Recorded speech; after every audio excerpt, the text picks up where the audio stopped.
ऐसे जिम्मेदारी का भरा मीडिया नहीं है। एक बात तो ये है, जो उसमें कुछ कह देता है उसका जिम्मेदारी नहीं लेता है कभी।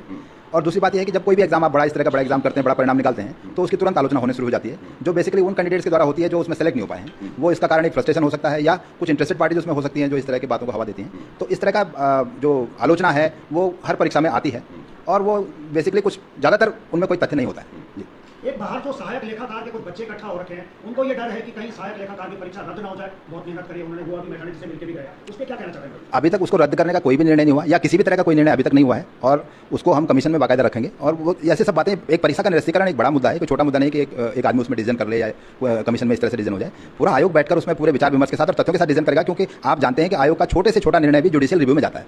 हर एक, हम 442 रेट हमारे पास अब तक आ चुके हैं, तो हम जो डिसीजन ले रहे हैं वो जुडिशियल रिव्यू में जाता है, तो वो सारे डिसीजन रिस्पॉन्सिबिलिटी से होते हैं, और जब तक कोई डिसीजन नहीं हो जाता तो ये कहना उचित नहीं है कि उसे निरस्त किया जा रहा है। सर सबसे बड़ा सवाल एक ये उठ रहा है कि जब उत्तराखंड जो लोक सेवा जो आयोग है 2.5 लाख बच्चों की परीक्षा एक शिफ्ट में करा सकता है, तो यूके ट्रिपल एससी क्यों एक शिफ्ट में परीक्षा नहीं कर पा रहा है? नॉर्मलाइजेशन जो आप करवा रहे हैं, क्योंकि बच्चे कह रहे हैं कि इसमें समझ नहीं पा रहे हैं कि जिस बच्चे के जिसके नंबर है किसी का कम हो रहे हैं, किसी के बढ़ रहे हैं, इसमें समझ नहीं पा रहे हो, असमंजस में बच्चे, तो एक शिफ्ट में क्यों नहीं हो पा रहा है ये सब चीज़ें?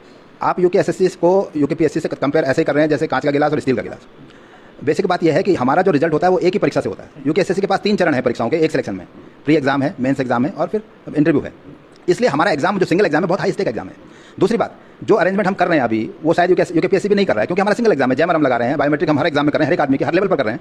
और उसके लिए आपको ऐसा सेंटर नहीं चुन सकते रीजनल, या जो ऐसा सेंसिटिव एरिया नहीं चुन सकते जो वही एग्जाम खराब हो जाए। अगर 3 लाख बच्चों ने एक एग्जाम दिया है और वो खराब हो गया तो आपको कम से कम सरकार को 7 करोड़ की इस पे व्यय आता है। तो बहुत सारी सेंसिटिविटी हम यूके पीएससी से आप हमारी तुलना करेंगे तो वो शायद उचित नहीं है। तो नॉर्मलाइजेशन का प्रावधान क्यों है? ऐसा नहीं हो सकता कि इस प्रकार के एग्जाम हम करें कि इसमें नॉर्मलाइजेशन की जरूरत ही ना पड़े? जब भी कोई एग्जाम एक शिफ्ट से ज़्यादा जाएगा, जो कि जाएगा, अभी तो आप 2.5 लाख एग्जाम करा रहे हैं, कल 4 लाख फॉर्म आ सकते हैं, 3 लाख तो पहुंचने वाले हैं, तो उसने अल्टीमेटली शिफ्ट में होना है। तो नॉर्मलाइजेशन से आप भाग पाएंगे ऐसा संभव है नहीं। नजदीकी आपको कोई भी एग्जाम ऐसा मिलेगा जब 6 लाख फॉर्म आएंगे, तब आप क्या करेंगे? तो नॉर्मलाइजेशन तो जब भी एक शिफ्ट, क्योंकि तब आप मेरे पास ज़्यादा शिकायत लेके आएंगे जब 3 शिफ्ट में से एक ही शिफ्ट से सब बच्चे निकल जाएंगे। तो इसलिए नॉर्मलाइजेशन है कि जो पेपर हो गया है उसके बाद उसके कठिन और इजी का रिस्पांस के आधार पे, पेपर होने के आधार पे रिस्पांस तय हो जाए, और जो कठिन पेपर हुआ है उसमें बच्चों को थोड़ा एक्स्ट्रा मार्क्स मिलता है, जो सरल पेपर हुआ है उसमें थोड़ा सा मार्क्स उनका घटता है। सरल हुआ उसमें बढ़ता है और कठिन में थोड़ा घटता है। तो यही नॉर्मलाइजेशन जो बहुत जरूरी है, अदरवाइज एक ही पैसे निकलेंगे तब आप शायद ज़्यादा शिकायत लेके हमारे पास आएंगे। अच्छा सर, अब की बार भी देखा गया कि 12 से अधिक क्वेश्चंस गलत थे जिनको बाद में डिलीट कर दिया गया। ऐसा क्यों होता है सर? पीछे भी एक पेपर था उसमें 332 प्रश्न गलत थे और फिर उनको डिलीट किया जाता है कहीं ना कहीं ये, और जबकि पेपर में रखने के बाद उन पर आपत्ति लेना वो एक डेमोक्रेटिक तरीका है,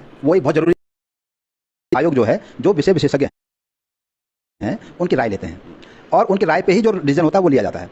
जब पेपर हम आपत्ति प्राप्त करते हैं एग्जाम में रखने के बाद क्वेश्चन को, तो हर आपत्ति को 3 सब्जेक्ट एक्सपर्ट देखते हैं, जो राय देंगे। अगर वो समझते हैं कि प्रश्न इसको हटाने लायक है, डिलीट करने लायक, तो डिलीट होता है। जिसमें की चेंज है, मैंने ऑप्शन चेंज हो गया तो वो ऑप्शन चेंज किया जाता है। तो वो अक्रॉस द एग्जाम एक ही है, ये नहीं है कि बंद होगा परीक्षा में ही हो गया। वो तो जब आलोचना हो जाती है तो प्रश्नों को भी उठा लिया जाता है, तो वो एक सही तथ्य नहीं है। और अक्रॉस द एग्जाम ये प्रक्रिया है और विशेषज्ञ आधारित प्रक्रिया है। ये आयोग का कोई इसमें डिस्कशन नहीं है, ना आयोग इसमें कोई योगदान करता है। नहीं, पर सर आयोग कहीं ना कहीं प्रश्न पत्र जब बनता है उसमें तो डिसीजन लेता होगा, और वो कमेटी जो आप बोल रहे हैं बाद में चयनित होती है कि प्रश्न अच्छा है या गलत। अगर वो शुरुआत में ही हो जाए पहले पेपर देने से पहले ही, तो ये प्रश्न है कि प्रश्न गड़बड़ क्यों हो जाते हैं, ये आपका प्रश्न है। तो उसके बहुत सारे रीजन है। एक कि जो ज्ञान है, जो तथ्य हैं वो बदलते रहते हैं। कभी कभी सामान्य ज्ञान जैसे परीक्षाओं में क्या होता है कि व्यूज हो जाते हैं, एक किताब में एक व्यू है, दूसरी किताब में दूसरा व्यू है। आप उत्तराखंड के इतिहास में खासतौर से इसे देखेंगे कि जितने भी राइटर्स ने लिखे हैं उन्होंने अलग अलग फैक्ट्स लिखे हैं, तो उनके आधार पर चैलेंज होता है। तो इसलिए मैं कहता हूं कि उसको फिर 3 एक्सपर्ट देखते हैं। तो प्रश्नों की गड़बड़ी होना या प्रश्नों में आपत्ति आने का कारण होना, ये कभी कभी पाठ्य सामग्री बदलने से, राइटर के व्यूज बदलने से, ओवर द टाइम फैक्ट्स और तथ्य बदलने से, तो इसलिए आपत्ति का मौका दिया जाता है कि वो जो गड़बड़ी है वो भी ठीक हो सके। इससे जुड़ा हुआ सर एक सवाल मेरा ये भी है कि जैसे मैंने अभी अध्यक्ष साहब का भी इंटरव्यू लिया था, तो मैं कहना था कि जो कोचिंग सेंटर हैं अलग अलग, उसमें अलग अलग उनके उत्तर रहते हैं। तो इसमें बच्चे बड़े कंफ्यूज हैं कि बुक कौन सी पढ़ें और किसकी बुक पढ़ें, क्योंकि अभी जो आपने बता रहे हैं कि पर्सन अलग हो जाते हैं। फॉरेस्ट गार्ड में सेम क्वेश्चन रखा था, वहाँ एक्सेप्ट हो गया, लेकिन अभी जो इसका वीडियो का एग्जाम हुआ उसमें एक्सेप्ट नहीं हो पाया। तो ये सब चीज़ें क्यों हो रही हैं? बेसिकली जैसा मैंने आपको बताया कि विशेषज्ञ आधारित है बुक्स, हम कोई बुक रिफर ही नहीं करते। आयोग कोई भी बुक फॉरेस्ट गार्ड में एक्सेप्ट हो गया वो सवाल, और अभी जो वीडियो का एग्जाम जो हुए थे उसमें एक्सेप्ट नहीं हो पाया। अगर कोई आपको स्पेसिफिक प्रश्न हमें दिखाएंगे तो अल्टीमेटली हम भी उसे एक्सपर्ट राय ही लेंगे।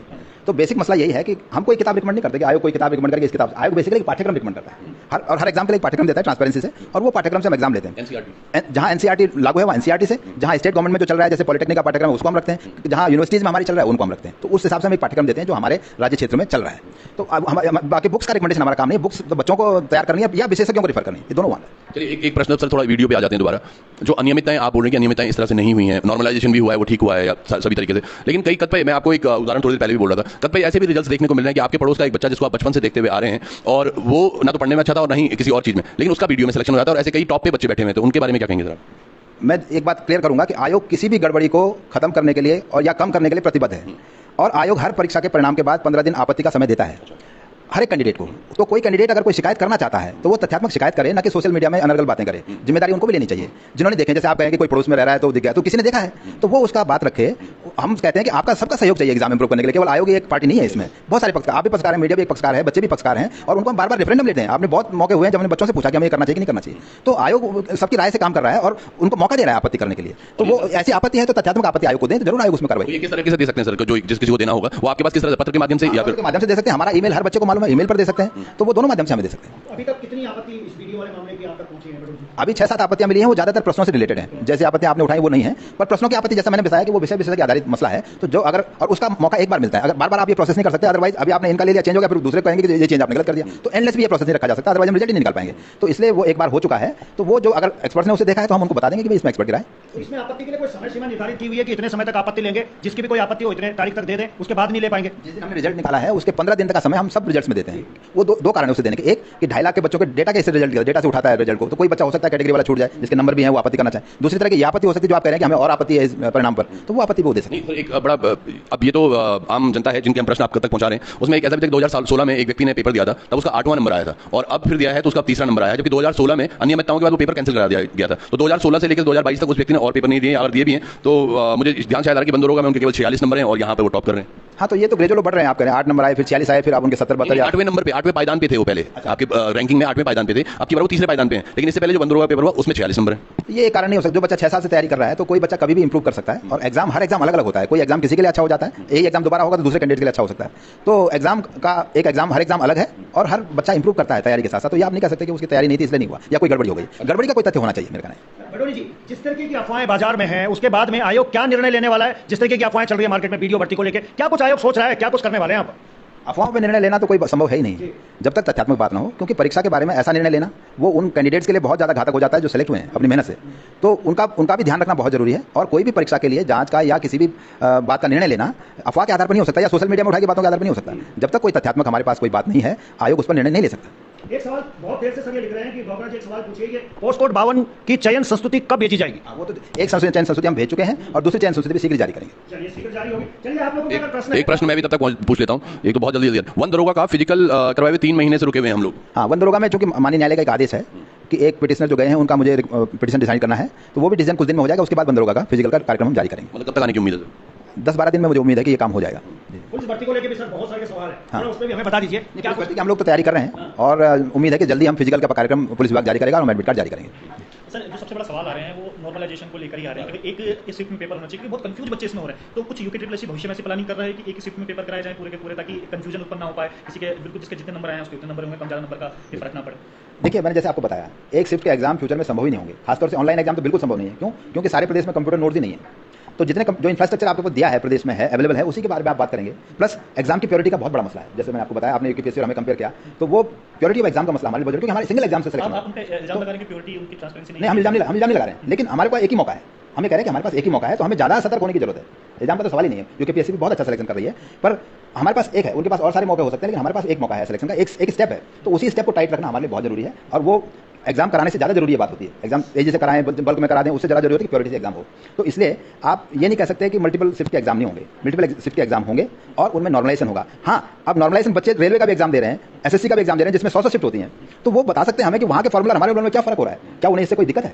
अगर कोई दिक्कत नहीं है तो जो सिद्धांत पूरे भारत में चल रहा है वो सिद्धांत यहाँ भी चलेगा, और चलना चाहिए। इसको कोई बच्चों को भी स्वीकार करना चाहिए, इसमें कोई मैं गलती नहीं समझता। सहायक लेखाकार को लेकर बहुत सारे बच्चे लिख रहे हैं सर, इसके परिणाम कब जारी होंगे?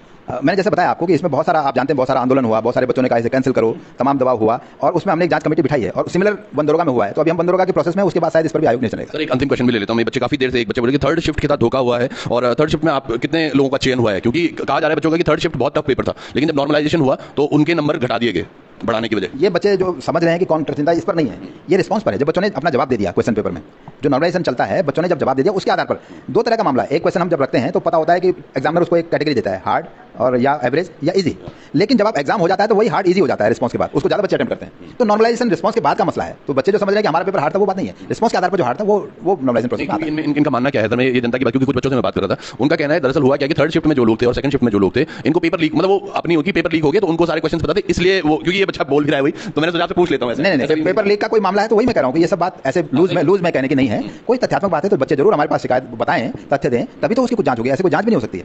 तो अफवाह से कुछ नहीं होगा और या आपके कहने से नहीं होगा। नॉर्मलाइजेशन का जो सिद्धांत है वो स्टैटिस्टिकल फॉर्मूला है और यहाँ नहीं। IIMs उसको यूज करते हैं, SSC उसको यूज कर रही है, यूपी की SSC उसको यूज कर रही है। वो फॉर्मूला हमने लिया है, तो सब जगह जो चल रहा है वो हम कर रहे हैं। तो वो और सब बच्चों के लिए एक है, यानी कि किसी के लिए अच्छा हो गया, किसी के लिए बुरा हो, इक्वल है। लास्ट एक सवाल आपसे पूछना है कि जो पुलिस की भर्ती जॉब देने जाएंगे, एक एज की उसमें बात आ रही है, उसमें एज बढ़ेगी कि नहीं बढ़ेगी? बच्चे बड़े कंफ्यूज हैं इस समय कि कितने तक एज रहेगी, एज बढ़ेगी कि नहीं बढ़ेगी उसमें। आयोग को जो स्कीम मिली है, जो अध्याचन मिला है, उसके हिसाब से हमने फॉर्म भरवाया है। एज बढ़ने का मामला राज्य सरकार का है, ये आयोग का नहीं है, क्योंकि ये नियम में परिवर्तन का मामला है। तो ये शायद इसका जवाब राज्य सरकार को देना होगा। अच्छा, अभी तक मतलब अभी तक हमारे पास एज लिमिट वही है, कोई परिवर्तन की सूचना नहीं। चलिए धन्यवाद सर, समय देने के लिए बहुत बहुत धन्यवाद। जितने भी लोग देख रहे हैं, देखिए एक चीज सर ने बिल्कुल बोली है कि कुछ भी लोगों को अगर प्रॉब्लम है इस पूरे पेपर से, आप लिखित में अपनी जानकारी ईमेल द्वारा या फिर पत्र द्वारा इनसे संपर्क कर सकते हैं और जिनके बारे में भी जांचें होनी होंगी वो जांचें जरूर होंगी। हम भी चाहते हैं पेपर रद्द ना हो, क्योंकि एक तो सर ने जैसे बताया 7 करोड़ रुपए लगते हैं पेपर पूरे कंडक्ट करवाने में, तो ये पेपर रद्द भी नहीं होना चाहिए। लेकिन जो गलत है, अगर ऐसा कुछ पाया जाता है, जो त्रुटियां आपको लग रही हैं, आप आयोग तक लेके आइए। बडोनी ने कहा है कि हम उनको तथ्यात्मक ढंग से और उसमें रचनात्मक तरीके से उसमें जांच की जाएगी। अगर कुछ भी वैलिड होता है तो उन लोगों को, दोषियों को सजा जरूर मिलेगी। ये है ना सर? चलिए फिर जुड़े रहिएगा लोकार्पण पर, पर्वत जन पर और पर्वतवाणी पर। बहुत बहुत धन्यवाद।